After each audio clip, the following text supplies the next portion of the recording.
Matthew Henry's Commentary on the Whole Bible.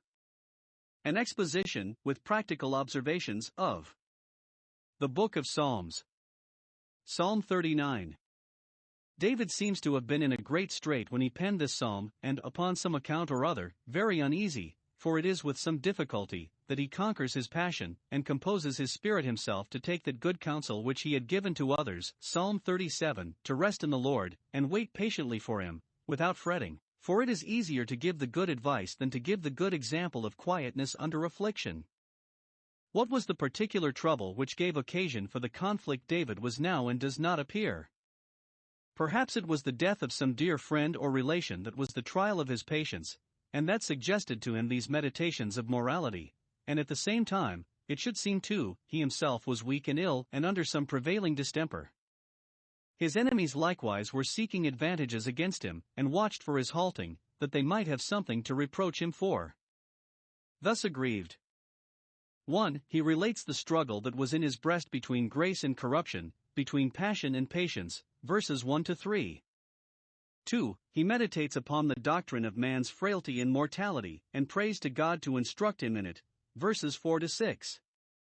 3. He applies to God for the pardon of his sins, the removal of his afflictions, and the lengthening out of his life till he was ready for death, verses 7 to 13. This is a funeral psalm, and very proper for the occasion. In singing it we should get our hearts duly affected with the brevity, uncertainty, and calamitous state of human life, and those on whose comforts God has, by death, made breaches, will find this psalm of great use to them, in order to their obtaining what we ought much to aim at under such an affliction, which is to get it sanctified to us for our spiritual benefit, and to get our hearts reconciled to the holy will of God in it. To the chief musician, even to Jeduthun. A Psalm of David. Psalm 39 verses 1 to 6. David here recollects, and leaves upon record, the workings of his heart under his afflictions, and it is good for us to do so, that what was thought amiss may be amended, and what was well thought of may be improved the next time. 1. He remembered the covenants he had made with God to walk circumspectly, and to be very cautious both of what he did and what he said.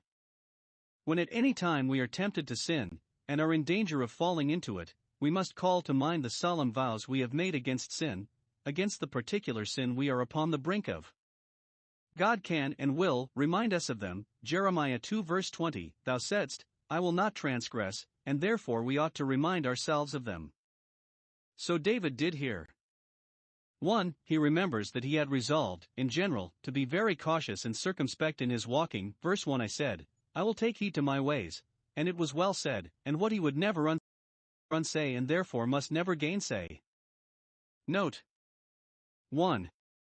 It is the great concern of every one of us to take heed to our ways, that is, to walk circumspectly, while others walk at all adventures. 2. We ought steadfastly to resolve that we will take heed to our ways, and frequently to renew that resolution. Fast bind, fast find. 3. Having resolved to take heed to our ways, we must, upon all occasions, remind ourselves of that resolution, for it is a covenant never to be forgotten, but which we must be always mindful of. 2. He remembers that he had in particular covenanted against tongue sins, that he would not sin with his tongue, that he would not speak amiss, either to offend God or offend the generation of the righteous. Psalm 73 verse 15. It is not so easy as we could wish not to sin in thought, but, if an evil thought should arise in his mind, he would lay his hand upon his mouth, and suppress it, that it should go no further, and this is so great an attainment that, if any offend not in word, the same is a perfect man, and so needful a one that of him who seems to be religious, but bridles not his tongue, it is declared his religion is vain. David had resolved 1. That he would at all times watch against tongue sins. I will keep a bridle, or muzzle, upon my mouth. He would keep a bridle upon it, as upon the head. Watchfulness in the act and exercise is the hand upon the bridle. He would keep a muzzle upon it, as upon an unruly dog that is fierce and does mischief. By particular steadfast resolution corruption is restrained from breaking out at the lips, and so is muzzled. 2. That he would double his guard against them when there was most danger of scandal, when the wicked is before me. When he was in company with the wicked, he would take heed of saying anything that might harden them, or give occasion to them to blaspheme. If good men fall into bad company, they must take heed what they say. Or, when the wicked is before me in my thoughts.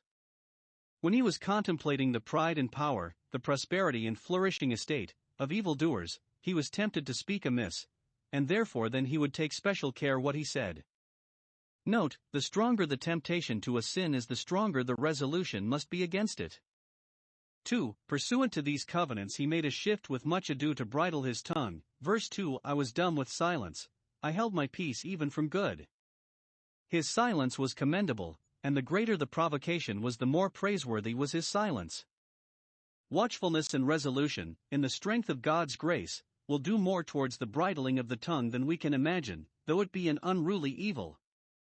But what shall we say of his keeping silence even from good? Was it his wisdom that he refrained from good discourse when the wicked were before him, because he would not cast pearls before swine? I rather think it was his weakness, because he might not say anything, he would say nothing, but ran into an extreme, which was a reproach to the law, for that prescribes a mean between extremes. The same law which forbids all corrupt communication requires that which is good, and to the use of edifying. Ephesians 4 verse 29. 3. The less he spoke, the more he thought, and the more warmly. Binding the distempered part did but draw the humor to it. My sorrow was stirred, my heart was hot within me. Verse 3.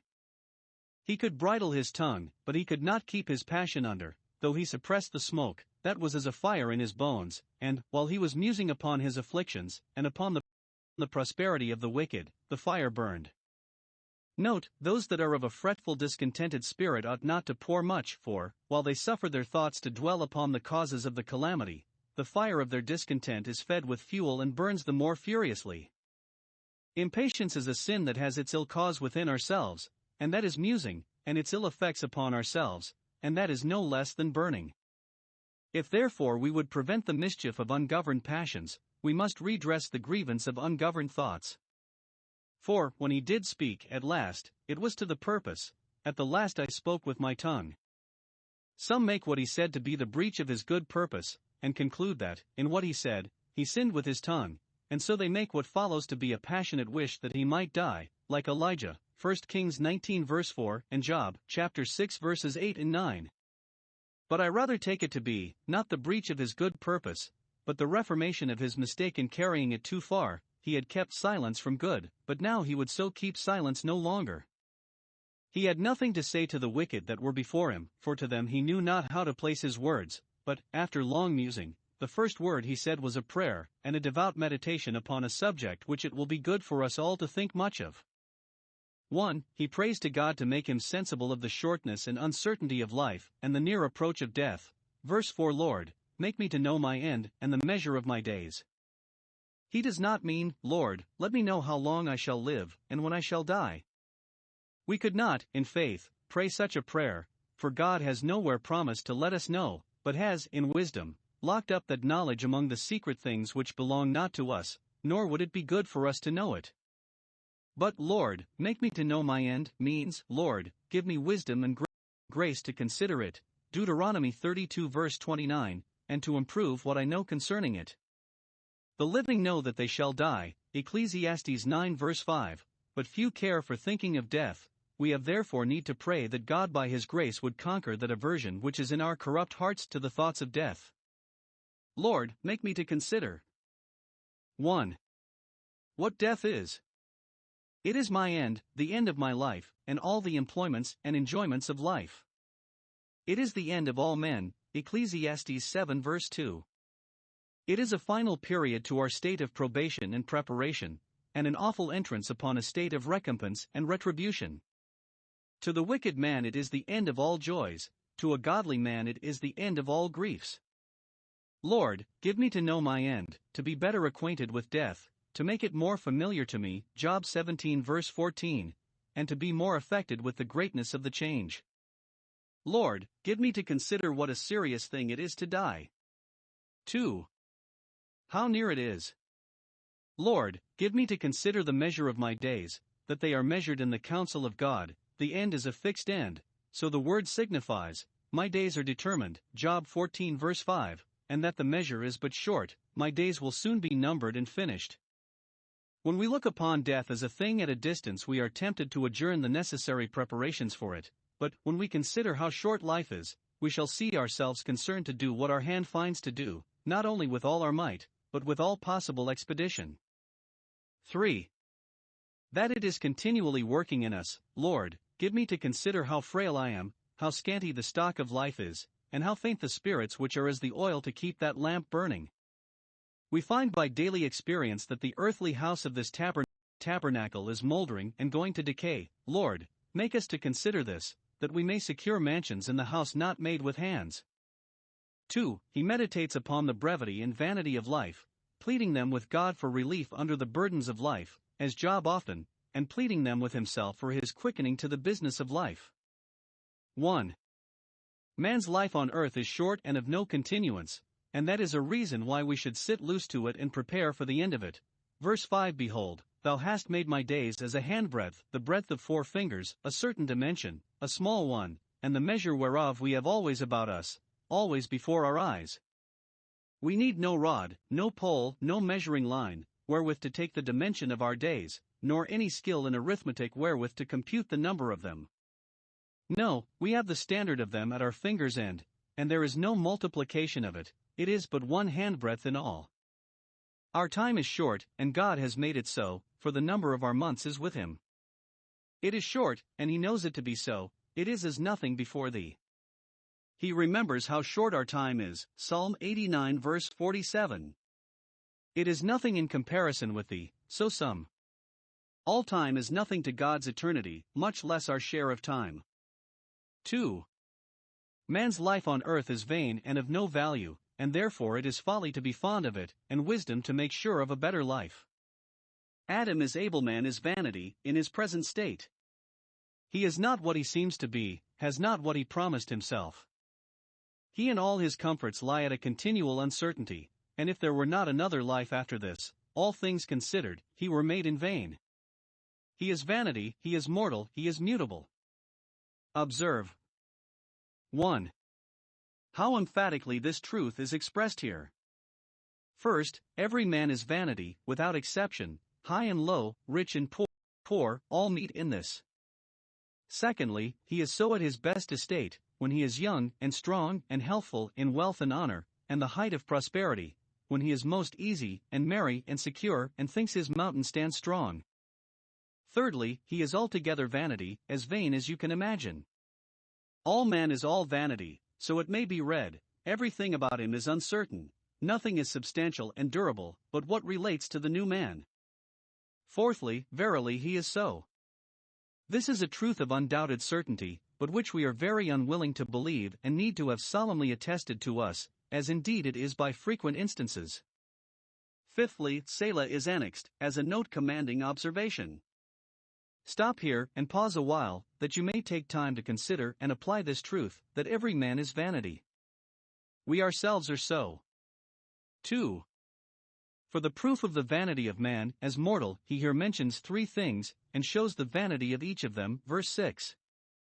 First, the vanity of our joys and honors. Surely every man walks, even when he walks in state, when he walks in pleasure, in a shadow, in an image, in a vain show.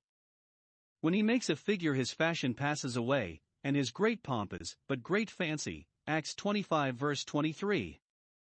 It is but a show, and therefore a vain show, like the rainbow, the gaudy colors of which must needs vanish and disappear quickly when the substratum is but a cloud, a vapor, such as life, James 4 verse 14, and therefore such are all the gaieties of it. Secondly, the vanity of our griefs and fears. Surely they are disquieted in vain. Our disquietudes are often groundless, we vex ourselves without any just cause, and the occasions of our trouble are often the creatures of our own fancy and imagination, and they are always fruitless. We disquiet ourselves in vain, for we cannot, with all our disquietment, alter the nature of things nor the counsel of God. Things will be as they are when we have disquieted ourselves ever so much about them. Thirdly, the vanity of our cares and toils. Man takes a great deal of pains to heap up riches, and they are but like heaps of manure in the furrows of the field, good for nothing unless they be spread. But when he has filled his treasures with his trash, he knows not who shall gather them, nor to whom they shall descend when he is gone, for he shall not take them away with him. He asks not, for whom do I labor? And that is his folly, Ecclesiastes 4 verse 8. But, if he did ask, he could not tell whether he should be a wise man or a fool, a friend or a foe, Ecclesiastes 2 verse 19. This is vanity. Psalm 39 verses 7 to 13. The psalmist, having meditated on the shortness and uncertainty of life, and the vanity and vexation of spirit that attend all the comforts of life, here, in these verses, turns his eyes and heart heavenward. When there is no solid satisfaction to be had in the creature, it is to be found in God, and in communion with Him, and to Him we should be driven by our disappointments in the world. David here expresses 1. His dependence on God, verse 7. Seeing all is vanity, and man himself is so.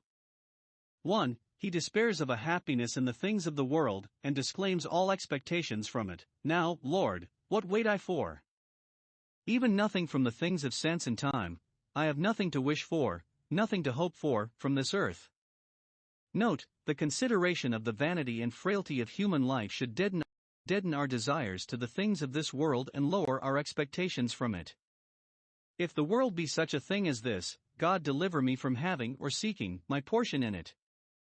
We cannot reckon upon constant health and prosperity, nor upon comfort in any relation, for it is all as uncertain as our continuance here. Though I have sometimes foolishly promised myself this and the other from the world, I am now of another mind. 2. He takes hold of happiness and satisfaction in God. My hope is in Thee. Note, when creature confidences fail, it is our comfort that we have a God to go to, a God to trust to, and we should thereby be quickened to take so much the faster hold of Him by faith. 2. His submission to God, and his cheerful acquiescence in His holy will, verse 9. If our hope be in God for a happiness in the other world, we may well afford to reconcile ourselves to all the dispensations of His providence concerning us in this world. I was dumb, I opened not my mouth in a way of complaint and murmuring. He now again recovered that serenity and sedateness of mind which were disturbed, verse 2. Whatever comforts he is deprived of, whatever crosses he is burdened with, he will be easy.